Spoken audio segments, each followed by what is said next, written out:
Welcome to Viji's Web Academy. In this session, we shall see CBSE NCERT Class 6 Hindi Lesson 1 activities. Please subscribe to this channel so that you can get notified for my future videos. Let's go to the activities. कविता से कविता पढ़कर तुम्हारे मन में चिड़िया का जो चित्र उभरता है उस चित्र को कागज पर बनाओ. So Kavita पढ़करना you have to read the poem. அதுக்கப்புறமா உன்னோட மனசுல तुम्हारे मन में चिड़ियाவோட அந்த பேர்ட் எப்படி இருக்குங்கிற சித்திர பிக்சர் வந்து நீங்க வரையணும். அவ்வளவுதான். that is this. Let's go to the next question. तुम्हारे कविता का कोई और शीर्षक देना हो तो क्या शीर्षक देना चाहिए? उपयुक्त शीर्षक सोचकर लिखो. तुम्हारे कविता का இப்ப நீங்க வந்து இந்த போயம்க்கு शीर्षक அப்படின்னா ஹெட்டிங், வேற ஒரு ஹெட்டிங் கொடுக்க நினைச்சீங்கன்னா क्या दोगे என்ன ஹெட்டிங் தருவீங்க அப்படிங்கறது. so you have to write your own heading for this. सोचकर लिखोனா you have to think and write it. so நம்ம வந்து छोटी चिड़िया அந்த மாதிரி you can give your own titles. okay, let's go to the next. इस कविता के आधार पर बताओ कि चिड़िया को किन किन चीजों से प्यार है. इस कविता के आधार. so இந்த போயம்ல கே ஆதார்னா இந்த போயம்ல இருக்கிற பேர்டுக்கு, சிடியாக்னா பேர்டு இல்லையா, கின் கின் சீஸோ எந்தெந்த திங்ஸ் மேல லவ் இருக்கு, பியார் இருக்கு அப்படின்னு சொல்லி क्वेश्चन கேட்டிருக்காங்க. so let's see the answer. चिड़िया जिन चीजों से प्यार करती है वो इस प्रकार है. so चिड़ियाना பேர்டு, ஜின் சீஸோனா எந்தெந்த பொருட்களை அது ரொம்ப ஆசைப்பட்டு விரும்புதோ அது इस प्रकार है. so we have listed it down. number 1, चिड़िया को खेतों में लगे जौ बाजरे की फलों अन्न से प्यार है. चिड़िया को, चिड़ियाना பேர்டுக்கு, கேத் அப்படின்னா ஃபீல்டு. ஓகே, ஸோ கேத்தோ மே வயல்ல விளையக்கூடிய ஜௌ, பாஜ்ரே, ஜௌ அப்படின்னா பார்லி, பாஜ்ரே அப்படின்னா பாஜ்ரா. ஸோ இந்த மாதிரி தானியங்கள் இருக்கு இல்லையா, ஃபலியும் அப்படின்னா தானியங்கள், இட்ஸ் கால்டு அன்ன, கிரெயின்ஸ்ன்னு சொல்றோம் இல்லையா. ஸோ அது வந்து இதுக்கு ரொம்ப பிடிக்கும், பியார் ஹே. सेकेंड, उसे जंगल में मिले ஏகாந்த். உசே அப்படின்னா அந்த பேர்டுக்கு, அந்த ஜங்கல்னா ஃபாரஸ்ட், அந்த ஃபாரஸ்ட்ல கிடைக்கக்கூடிய ஏகாந்த், ஏகாந்த்னா தனிமை, லோன்லினஸ். ஜஹா வஹ் குலி ஹவாமே, ஜஹானா அங்க வந்து அந்த ஃபாரஸ்ட்ல வந்து, வஹ் அந்த பேர்ட், குலி ஹவா அப்படின்னா ஓப்பன் ஏர், ஹவா மீன்ஸ் ஏர் இல்லையா, குலி ஹவானா ஓப்பன் ஏர்ல கானா காத்தி கா சக்தி ஹே, நல்ல பாட்டு பாடுது. இந்த மாதிரி அதுக்கு பாடுறது ரொம்ப பிடிக்கும். தேர்ட் ஒன், உசே நதி சே பியார் ஹே. உசே அந்த பேர்டுக்கு நதி, ரிவர் வந்து ரொம்ப பிடிக்கும், நதி சே பியார் ஹே. ஜிஸ்கா, ஜிஸ்கா, ஜிஸ்கா அப்படின்னா அந்த ரிவரோட டண்டா और மீட்டா பானி, டண்டானா நல்ல சில்லுன்னு குளிர்ந்த இனிமையான தண்ணி குடிக்கிறதுக்கு ரொம்ப பிடிக்கும். வஹ் பீத்தி ஹே, அது அந்த தண்ணியை தான் குடிக்கும். யஹ் சீஸோ உசே ஆசாதி கா எஹ்சாஸ் திலாத்தி ஹே. யஹ் சீஸோ அப்படின்னா இந்த மேல போட்டிருக்கோம் இல்லையா, இந்த திங்ஸ் தான் அதுக்கு, அதோட ஆசாதி, ஃப்ரீடம் நம்ம தெரிஞ்சுக்க முடியுது. It realises, we can realize the freedom of the bird. इसलिए वह इन सब से प्यार करती है. so இதெல்லாம் இதுக்கு ரொம்ப பிடித்தமான பொருட்கள். let's go to the next slide. आशय स्पष्ट करो. आशय स्पष्ट करो அப்படின்னா you have to clarify the meaning. आशय स्पष्ट करो means clarify the meaning of the sentence. First sentence, रस उंडेलकर गा लेती है. सो இது போயம்ல பார்த்தோம் இல்லையா, இந்த லைன் रस उंडेलकर गा लेती है. इस पंक्ति में चिड़िया बंधन मुक्त और खुश होकर इतना सुंदर और मीठा गाती है मानो उसे सारा रस गाने में उंडेल दिया है. ஸோ இந்த லைன்ஸ்ல பங்கியோன்னா லைன்ஸ்ல அந்த பேர்டு வந்துட்டு குஷ் ரொம்ப சந்தோஷமா ரொம்ப அழகா, சுந்தர்னா அழகா, மீட்டானா ஸ்வீட்டா பாட்டு பாடுது. மானோ அப்படின்னா நம்ம அதை வந்து எப்படி புரிஞ்சுக்கணும் அப்படின்னா, உசே சாரா ரஸ், அது தன்னோட ஃபுல் கான்சன்ட்ரேஷனை கானேமே உண்டேல் தியாக, பாட்டு பாடுறதுல மட்டும்தான் ஈடுபட்டிருக்கு. So that is the meaning of this line. Next line, छड़ी नदी का दिल टटोल कर जल का मोती ले जाती है. ஸோ சடி நதினா நம்ம என்ன பார்த்தோம், ஃபாஸ்ட் ஃப்ளோயிங் ரிவர்ல நல்லா தன்னோட மனசை வந்து வச்சு அது நடந்து போய் தண்ணீரை வந்து குடிக்கிறது கவிக்கு மோத்தி மாதிரி இருந்துச்சு இல்லையா, பேர்ல் மாதிரி. So let us see the meaning. इस पंक्तियों में, ஸோ இந்த லைன்ஸ்ல சிடியா கி காரிய குஷலதா, காரிய குஷலதா அப்படின்னா அந்த வேலை பார்க்குது இல்லையா, காரிய அப்படின்னா ஒர்க். ஸோ அது எப்படி ஒர்க் பண்ணுது, தண்ணி குடிக்கிறதுக்காக அவ்வளோ ஃபாஸ்ட் ஃப்ளோயிங் ரிவர்னு கூட பார்க்காம போகுது இல்லையா, அதுதான் கவி வந்து இங்க மிகைமைப்படுத்தி சொல்றாரு. को दर्शाया गया है. वह जल के बीच में स्थित मोती को भी ढूंढ लेती है, अर्थात वह तेज बहती नदी से भी पानी पी जाती है. तेज அப்படின்னா வெரி வெரி ஃபாஸ்டா போகக்கூடிய ரிவர்ல கூட அதால போய் தண்ணீர் குடிக்க முடியும், அவ்வளோ ஸ்ட்ராங்கான ஹார்ட் இருக்கு அதுக்கு. ஸோ அப்படின்னு சொல்றாரு. ஸோ நெக்ஸ்ட் स्लाइड போலாம். अनुमान और कल्पना. कवि ने नीली चिड़िया का नाम नहीं बताया है. ஸோ கவி போயட் வந்து ப்ளூ பேர்டு நீலி சிடியான்னு தான் சொல்லியிருக்காரே தவிர அந்த பேர்டுக்கான நேம் எதுவுமே சொல்ல. நாம் நஹி பத்தாயா, he didn't give any name to the bird. वह कौन सी चिड़िया रही होगी. ஸோ அந்த பேர்டு வந்து எந்த பேர்டா இருக்கலாம் அப்படின்னு கொஸ்டின் கேட்குறாங்க. இஸ் பிரஷ்னக்கா உத்தர், இந்த கொஸ்டின்கான ஆன்சர் ஜானே கேலியே தெரிஞ்சுக்கணும்னா பக்ஷி விஞ்ஞானி. ஸோ பக்ஷினா பேர்ட்ஸை பற்றி ரிசர்ச் பண்ணவர் தான் டாக்டர் சலீம் அலி. ஸோ பக்ஷி விஞ்ஞானி சலீம் அலிக்கு அவர் வந்து ஒரு புக்கு எழுதியிருக்காரு, புஸ்தக். அந்த புக்கு பேர் வந்து பாரதிய பக்ஷி. அந்த புக்கை வந்து நீங்க எடுத்து வாசிச்சு பாருங்க. இன்மே ஐசி பக்ஷி பி ஷாமில் ஹோ. இன்மே அந்த புக்ல வந்து இந்த கவி குறிப்பிட்ட மாதிரி ஏதாவது ஒரு பேர்டு கூட உங்களுக்கு ரிலேட் ஆகலாம். ஜோ ஜாடேமே, ஜாடே அப்படின்னா அது ரிலேட்டட், இந்த மாதிரி ப்ளூ கலர் பேர்டு, சின்ன பீக் அந்த மாதிரி சொல்லியிருக்காரு இல்லையா.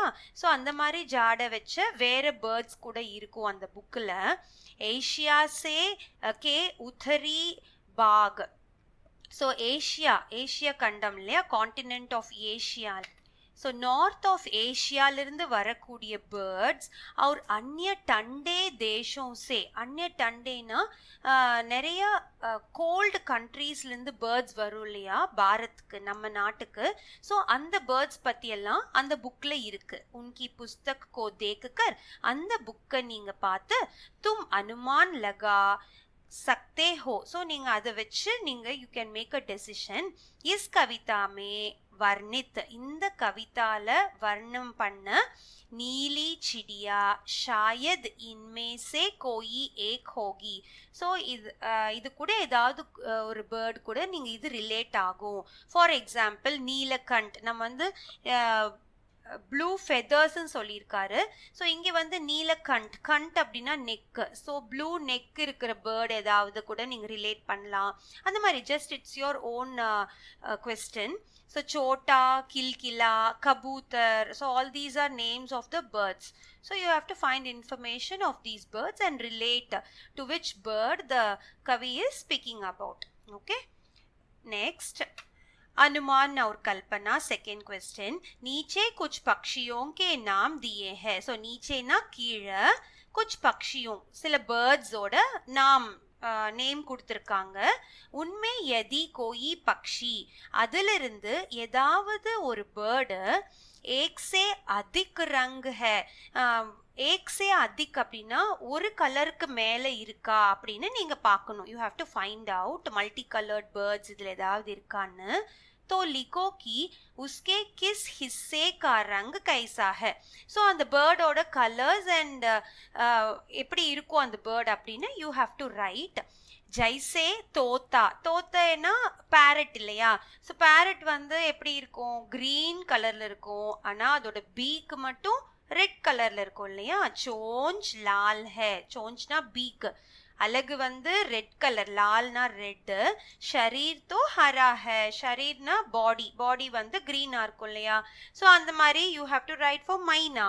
ஸோ மைனா எப்படி இருக்கும் அப்படின்னா கஹரி colour, say like grey colour, like that with yellow color beak, peely, chonch. So kawwa, next kawwa na crow. Next batak means duck, kabutar means pigeon. So in the madri you have to just write in your own regarding this answer. Okay, now let's go to the next question. Kavita ka har band वह चिड़िया जो से शुरू होता है. So இந்த கவிதையை நீங்க பார்த்தீங்கன்னா ஒவ்வொரு பேராகிராஃபோட ஸ்டார்டிங் லைன் வந்து வஹ் சிடியா ஜோ அப்படின்னு ஸ்டார்ட் ஆகுது. ஷுரு மீன் ஸ்டார்டிங். எப்படி எண்ட் ஆகுது? முஜே பஹுத் பியார் ஹே அப்படின்னு எண்ட் ஆகுது இல்லையா? கதம், கதம் means it is getting ended that way. இப்ப तुम भी நீங்க என்ன பண்ணணும்னா इन पंक्तियों का प्रयोग करते हुए இந்த words वह चिड़िया जो मुझे बहुत प्यार है, so இந்த words வச்சிட்டு you have to write your own poem. Okay, that's all. Let's go to the next question, fourth question. तुम भी ऐसी कल्पना कर सकते हो कि वह फूल का पौधा जो. so तुम भी ऐसी कल्पना, இப்ப இது ஒரு கிரியேட்டிவிட்டி क्वेश्चन தான். Kalpana means creating your own thinking. இப்ப இப்படி ஒரு போயம் இருக்குன்னு வெச்சுக்கோங்களேன். வஹ் ஃபூல் கா பௌதா ஜோ. வஹ் அப்படின்னா அந்த, ஃபூல் அப்படின்னா பூ, அந்த பூ இருக்கிற செடி, பௌதானா ஸ்மால் பிளான்ட்டுக்கு பௌதான்னு சொல்லுவாங்க இல்லையா? அந்த பூ இருக்கிற செடி வந்து எப்படி இருக்குன்னா பீலி பங்குடியோ வாலா. பீலினா எல்லோ கலர். ஸோ அந்த பூக்கு வந்து எல்லோ கலர்ல பெட்டல்ஸ் இருக்கு. பங்குடியா அப்படின்னா petals. So the petals are yellow in colour. மெஹக் ரஹா ஹே, மெஹக்னா ஷைனிங்கா இருக்கு. மேஹூ, அந்த பூ வந்து தன்னை பத்தி இப்படி பாடி இருக்கு, நான் வந்து ஒரு எல்லோ கலர்ல பெட்டல்ஸ் இருக்கக்கூடிய பூ, நான் நல்லா ஷைன் ஆவேன் அப்படின்னு இங்க எழுதியிருக்காங்க. உஸ்கி விசேஷதாயே முஜ் மே ஹே. ஸோ இந்த விசேஷதாயினா it is its speciality, right? Yellow கலர்ல இருக்கிறது, ஷைன் ஆகிறது. ஸோ இதெல்லாம் அதோட ஸ்பெஷாலிட்டியா அந்த பூ எழுதியிருக்கு. ஃபூல் கே பதலே वह कोई दूसरी चीज भी हो सकती है. ஸோ இது வந்து ஃபூல் கே பதலேனா இந்த பூக்கு பதிலா கூட, apart from the flower you can choose any other thing. okay, दूसरी चीज को भी हो सकती है, any other things கூட இருக்கலாம். जिसके विशेषताओं को गिनाते हुए तुम उसी चीज से अपना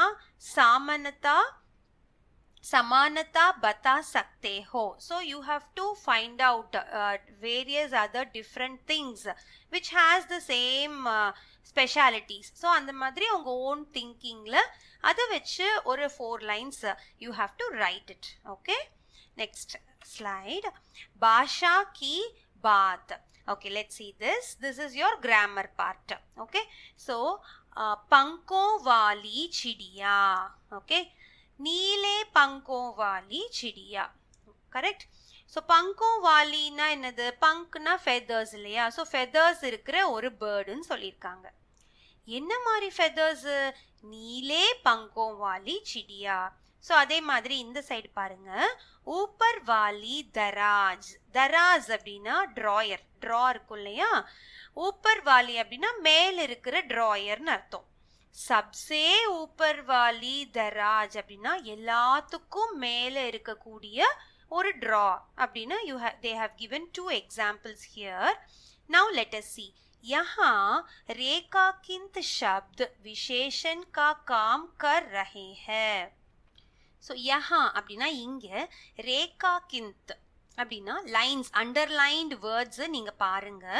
தீஸ் ஆர் கால்ட் விசேஷன். விசேஷன் அப்படின்னா அட்ஜெக்டிவ்ஸ். ஓகே, ஸோ அட்ஜெக்டிவ் அப்படின்னா என்னது? ஒரு நவுனை வந்து உயர்த்தி சொல்றது இல்லையா? So that is an adjective, right? So இப்போ சிடியா அப்படின்னா பேர்டு. ஸோ எந்த மாதிரி பேர்டு அது? நீலே பங்கோம் வாலி சிடியா. ஸோ ப்ளூ கலரில் ஃபெதர்ஸ் இருக்கக்கூடிய பேர்ட், அந்த மாதிரி. ये शब्द चिड़िया और दराज संख्याओं. संख्या அப்படின்னா இப்பதான் நான் சொன்னேன் நவுன்ஸ். ஸோ இங்க பேர்ட் அண்ட் ட்ராயர் இருக்கு இல்லையா? இது ரெண்டுமே வந்து நவுன்ஸ். संज्ञों की विशेषता बता है, अतः रेखांकित शब्द. So underlined words will give you the adjective विशेषण for these nouns. Okay, यहाँ वाला वाली जोड़कर बनने वाले कुछ और विशेषण दिए गए हैं. ஸோ கீழே பார்த்தீங்கன்னா வாலா அப்படின்னு முடியக்கூடிய சில வேர்ட்ஸ் இருக்கு, வாலி அப்படின்னு முடியக்கூடிய சில வேர்ட்ஸ் இருக்கு. दिए है ना, they have given few words. ऊपर दिए गए उदाहरणों की तरह उनके आगे एक एक विशेषण और जोड़ो. ஊப்பர்னா இப்ப மேல குறிப்பிட்டிருக்காங்க இல்லையா? இந்த மாதிரி நீங்களும் உதாரணா give some examples, एक एक விசேஷன் கொடுத்து நீங்க தரலாம். இப்போ ஃபார் எக்ஸாம்பிள், மோரோ வாலா பாக். First you understand the meaning of this words. பாக் அப்படின்னா என்னது? கார்டன். ஓகே, மோர் அப்படின்னா பீகாக். ஸோ மோரோ வாலா பாக் அப்படின்னா மயில்கள் நிறைந்த கார்டன் அப்படிங்கிறது இதோட மீனிங். ஸோ நீங்க அதுக்கு என்ன விசேஷம் தரலாம்? கலர்ஃபுல் தரலாமா? ஸோ ரங்கு பிரங்கே மோரோ வாலா பாக், அந்த மாதிரி you have to fill it up by your own adjectives தான் இங்க. Okay, so let me give you the answers. See, ரங்கு பிரங்கே மோரோ வாலா பாக். நெக்ஸ்ட் எக்ஸாம்பிள், பேடோ வாலா கர். கர் அப்படின்னா என்னது? வீடு இல்லையா? ஹவுஸ். பேடோன்னா ட்ரீஸ். ஸோ பேடோ வாலா கர்னா மரங்கள் நிறைந்த வீடு. ஸோ அது எப்படி இருக்கும்? You have to think that. So it will be க்ரீனரியில் க்ரீனாக இருக்கும்ல. ஸோ தட் இஸ் ஹரே. ஹரேனா க்ரீன், பரேனா ஃபுல்லாக க்ரீனாக இருக்கிறதுனால ஹரே பரே பேடோ வாலா கர். ஸோ அதே மாதிரி நெக்ஸ்ட் பார்ப்போமா? ஃபூலோ வாலி கியாரி. கியாரி அப்படிங்கிறது ஒரு ஸ்மால் ஃபீல்டை குறிக்கக்கூடியது. ஓகே, சின்ன வயல் பகுதி. ஸோ அதில் ஃபூல் அப்படின்னா பூக்கள் நிறைஞ்சு இருக்கு. ஸோ என்ன தரலாம் நம்ம அட்ஜெக்டிவ் வாங்க? லால் ஃபூலோ வாலி கியாரி. லால்னா ரெட் கலர். நெக்ஸ்ட் காதி வாலா குர்த்தி. ஸோ குர்த்தி அப்படின்னா த ட்ரெஸ் யூ வேர் இல்லையா? குர்த்தி வேர் பண்ணுவோம். It is made of khadi cloth. Okay, khadi is a type of material. So safed khadi wala kurti. So safed அப்படின்னா white கலர்ல காதியில் செஞ்ச ஒரு ட்ரெஸ் குர்த்தின்னு சொல்லியிருக்காங்க. நெக்ஸ்ட் ரோனே வாலா பச்சா. பச்சா அப்படின்னா சைல்டு இல்லையா? குழந்தை. ரோனே வாலானா அழுதுட்டு இருக்க ஒரு குழந்தை. ஸோ எப்படி அது அழுகுது? பஹுத் ரோனே வாலா, ரொம்ப அழுதுட்டே இருக்கிற ஒரு பேபி அப்படின்னு சொல்லலாம். லாஸ்ட் ஒன், மூஞ்சோ வாலா ஆத்மி. So aadmi means a person. Okay, மூஞ்சோ அப்படின்னா ஹிஸ் முஷ்டக்ஸ், மீசன்னு சொல்லுவோம் இல்லையா? ஸோ அவனோட முஷ்டக்ஸ் எப்படி இருக்குன்னு சொல்லலாம் நம்ம? லம்பி மூஞ்சோ வாலா ஆத்மி. So like this you can give your own examples. Okay, will go to the next question. वह चिड़िया झुंडी के दाने रुचि से खा लेती है, वह चिड़िया रस उंडेलकर गा लेती है. So these are the lines from the poem, right? So now the question, कविता की इन पंक्तियों में मोटे छापे वाले शब्द को ध्यान से पढ़ो. So मोटे छापे वाले அப்படின்னா போல்ட்ல இருக்கு இல்லையா? இங்க பாருங்க, you can see here, right? रुचि से, रस उंडेलकर. So all these are in bold letters.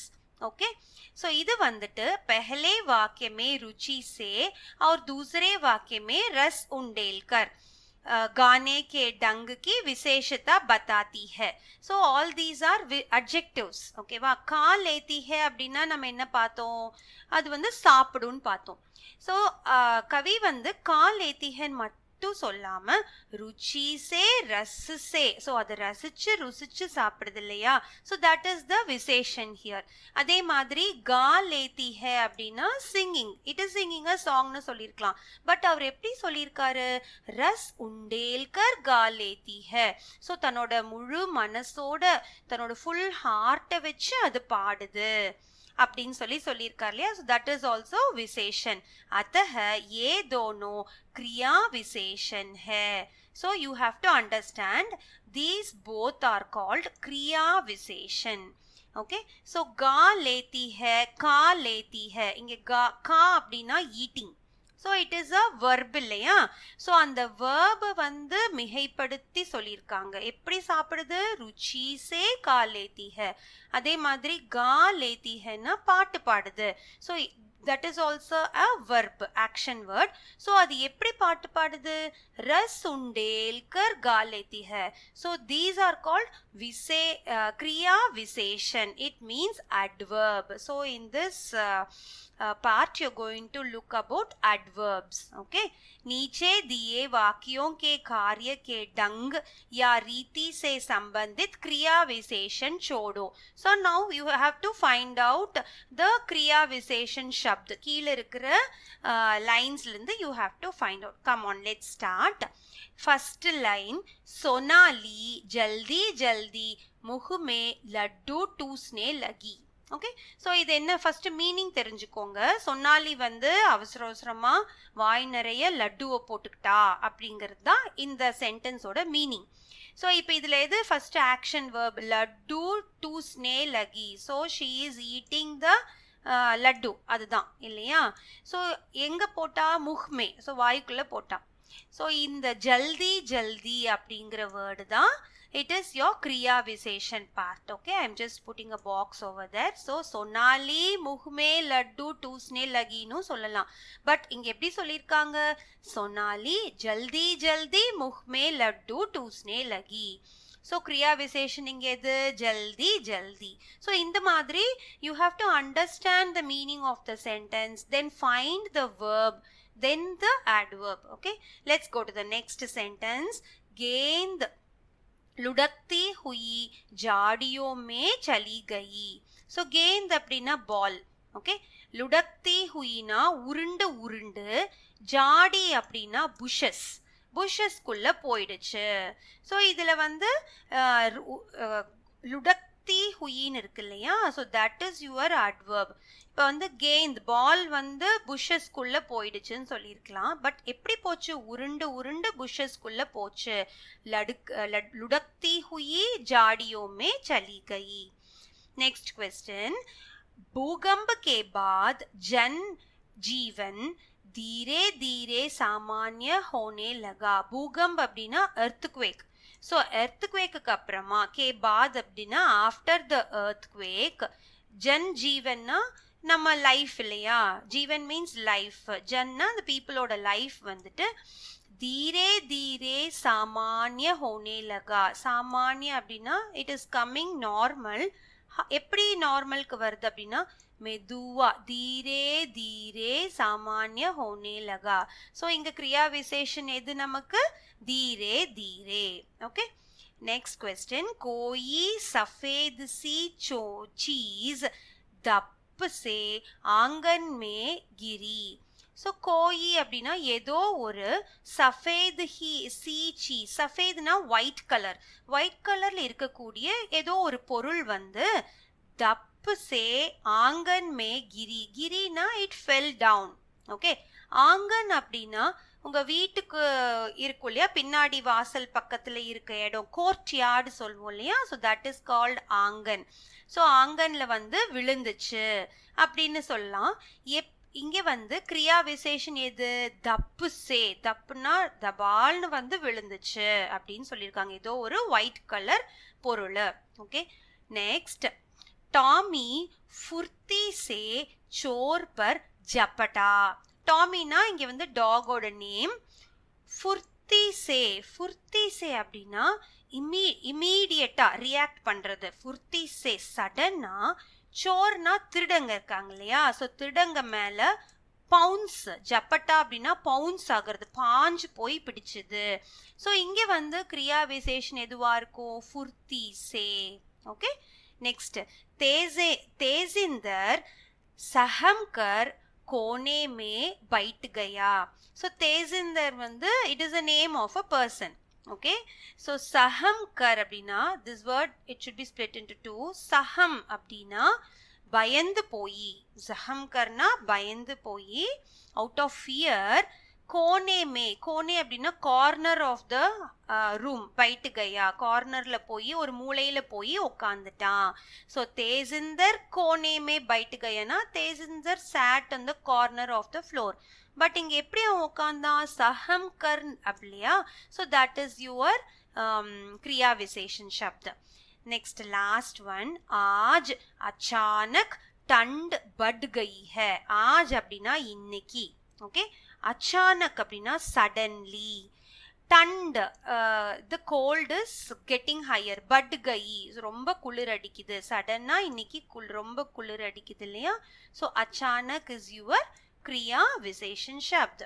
Okay, so that's all. Thank you for watching this video. Shortly I will be uploading lesson 2. So please subscribe to this channel and get notified. Thank you.